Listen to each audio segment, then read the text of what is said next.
Yo les gens, j'espère que vous allez bien et aujourd'hui on se retrouve sur Enter the Gungeon. Donc c'est un jeu où tu contrôles un personnage. Donc le choix entre le marine, la condamnée et la chasseuse. Moi je sais que j'arrivais à jouer plus la chasseuse, la prendre. C'est un jeu où on va dans plusieurs salles, on affronte plusieurs personnes. Et le but, c'est d'arriver à la salle du boss, de le tuer, et ensuite d'arriver à l'étage le plus bas que l'on peut. Donc ça se présente sur plusieurs salles, il y a des coffres où tu peux obtenir des armes, des points de vie, des boucliers. Donc là on commence avec 3 points de vie qui se séparent en demi-cœur. On a les sortes de balles, ça s'appelle des balles à blanc, ce qui permet d'utiliser, donc ça arrête toutes les balles qui arrivent sur vous. Donc la map, donc on arrive dans plusieurs salles, donc là c'est des personnes qui vont tout faire pour nous tuer, donc des personnages qui vont nous tuer. Nous le but c'est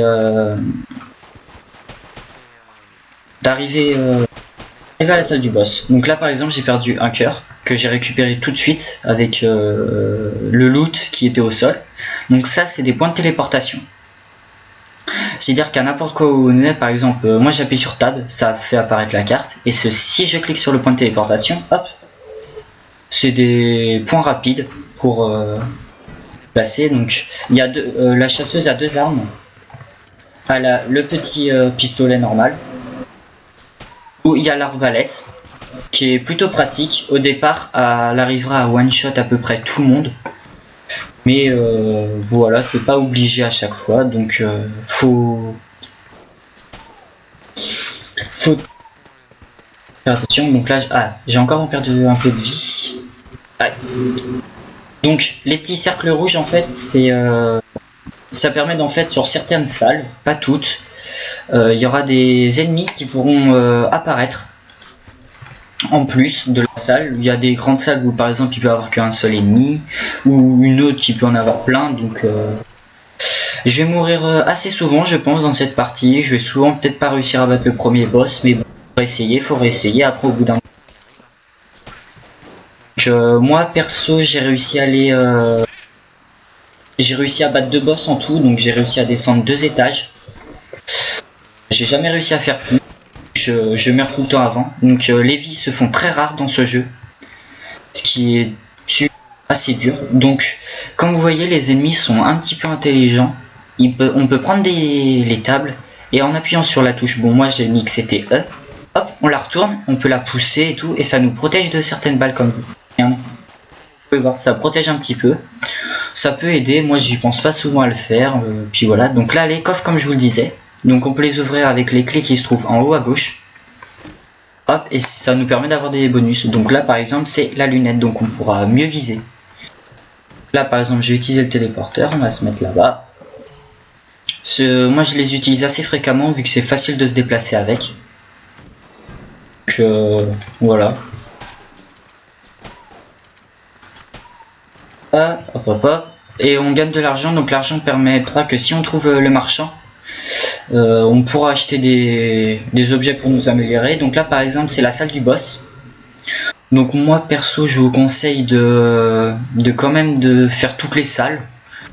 Vous pourrez avoir plus de chances d'avoir d'armes et tout pour affronter le boss. Vu que les boss dans ce jeu, je trouve qu'ils sont quand même assez durs.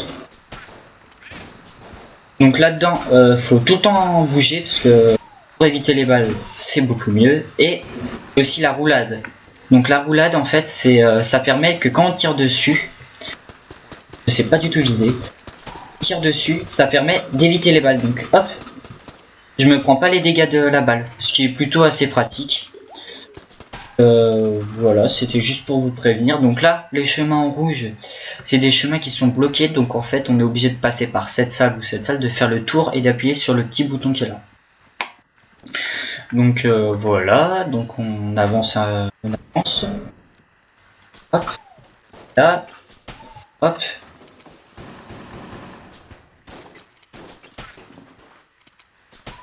Donc ça va sûrement arriver que je meure beaucoup de fois comme je l'ai dit précédemment.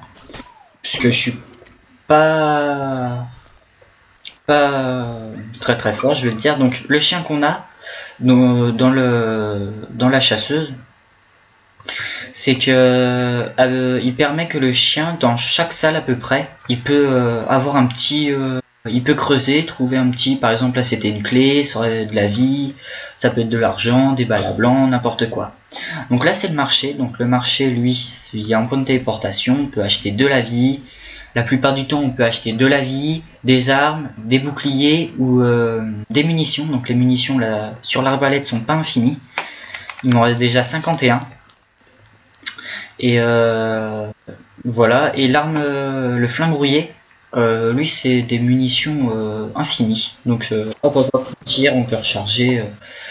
Ça se déchargera jamais. Hop hop. Non, ouais, dans la plupart des salles, il n'y aura pas tant d'ennemis que ça. Il y aura des petits. Il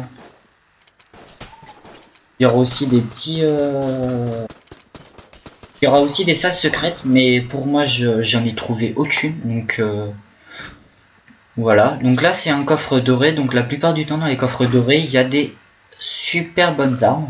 Donc là, j'ai eu un laser lotus. Je ne sais absolument pas ce qu'il fait. J'ai pas eu encore toutes les armes. Donc ça tire des gros lasers. Ça se recharge assez vite. C'est une arme qui paraît bien. Que les armes que vous avez dans les coffres ou trucs comme ça, je vous conseille de les garder pour les boss. Vu que moi j'essaie de la tester, je regarde un peu ce que ça fait. Oui, c'est assez efficace. Donc moi perso, quand là j'ai fait toutes les salles, je me dirige au boss et je vais l'affronter. Donc pour moi j'ai réussi à avoir 3 boss. Donc lui c'est le roi des balles, qui est assez...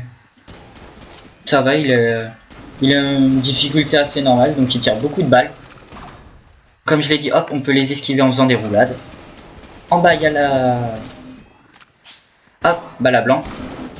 En bas, sa vie est assez lente. Hop. Ah voilà.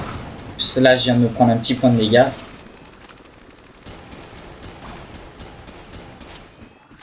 Hop. Là comme vous voyez, j'ai plus de balles mais j'ai réussi à le battre. Donc quand vous le battez, quand vous le tuez, vous obtenez des sortes, bon moi j'appelle ça comme ça, mais j'appelle ça des hashtags. Vous obtenez des hashtags. Donc là j'ai obtenu un point d'armure et de la vie. Donc les points d'armure dedans, par exemple celui-là, quand je vais subir un point de dégâts, ça va faire le même effet qu'une balle à blanc. Et là, par exemple, j'ai réussi à avoir la mitraillette Thompson. Donc ça, c'est une arme que tu peux obtenir. Là, j'aime bien faire ça. Que tu obtiens quand tu as découvert une personne dans un sorte de donjon. Et c'est un magasin et tu peux acheter cette arme. Voilà. Donc là, on va à l'étage en dessous. Hop, hop, hop. Donc à force que vous descendez, c'est logique, la difficulté elle augmente. Ce qui rend ce qui est beaucoup plus compliqué. Hop, hop, hop. Donc là tu as un encyclopédie, donc toutes les armes que tu as, voilà, ou toutes les armes que tu as débloquées. Oui, il y en a un petit peu. Là c'est tous les ennemis, donc y compris les boss, je crois. Non, les boss ils sont là. Donc par exemple, moi j'ai battu le canardeur. Joyeux et lunettes noires sont en fait 2 boss qui se trouvent dans la même salle. Donc quand vous en tuez un sur les deux, il y a l'autre qui s'énerve, donc il devient un peu plus puissant, ce qui devient dur à les battre. Et le couronne de balles que je viens tout juste le roi des balles, pardon, que je viens tout juste d'affronter. Donc on va faire l'étage 2 dans un autre épisode. Donc je vous dis salut les gens. Et à la prochaine vidéo. Salut!